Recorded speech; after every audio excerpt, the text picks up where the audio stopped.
and the IMF with regard to economic development, particularly as a result of the structure adjustment programs.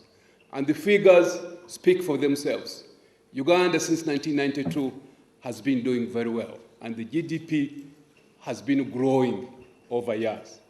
We've been having agriculture, industry, service industry growing, and the figures also talk by themselves. Exports have been going up, particularly the non-traditional exports in terms of hides and skins, beans, maize, cement, and so on, largely to the regional trade partners. Tourism also has been on the increase. But till recently, the trend in Uganda has changed, and the crisis definitely will affect the government revenue spending and requires remedial actions. The World Bank president was in Uganda last month and cautioned Uganda to be careful and to prepare for the hard times. These are the guys who are calling us darlings. Now they are warning us to take care. Now, what are the observed effects on the economy?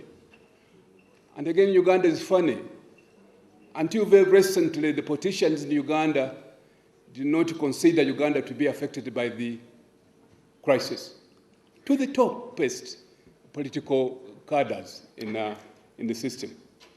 But I think until July, although they have not withdrawn the statement, they have not repeated the statement. An indication that they accept now that the crisis is with us.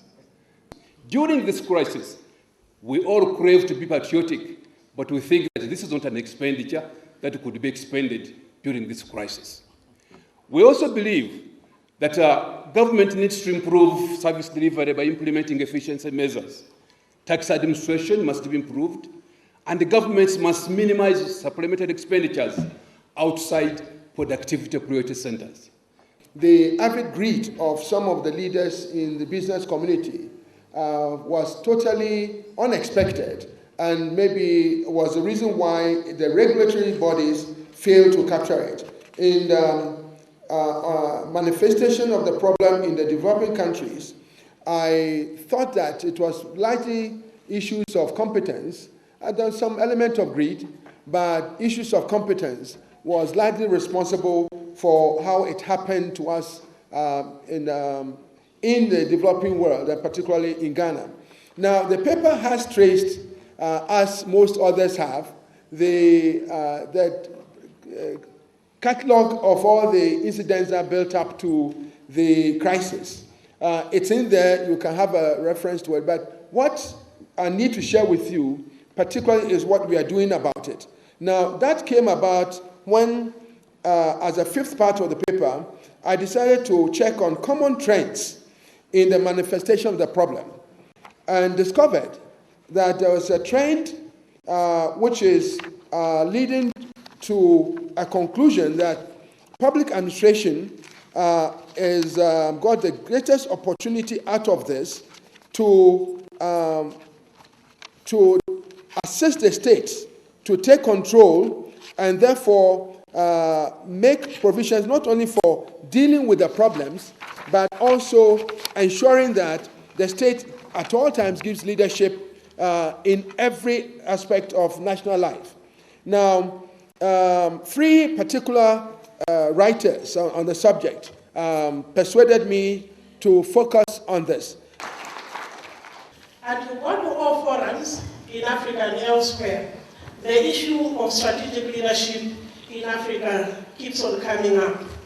And my question, not to the presenters, but to all of us, why are we failing to actually get that strategic leadership in place? Because when you listen to the presentations in this room, we have a lot of intelligent people in Africa, people who can make a difference. You read the papers, you see a lot of strategic thinking. So how are we actually going to get the best people in the public service so that we can actually start talking about moving forward? We would find that the current government has committed itself to job creation, to have a number. And the last time I read about it, they said they are almost exceeding that number. Now, I don't know whether to believe them or not, but that's what they're saying. And this whole government policy, transport policy, is to create jobs. And so that might help us some. So I hope this is helping you to think about it.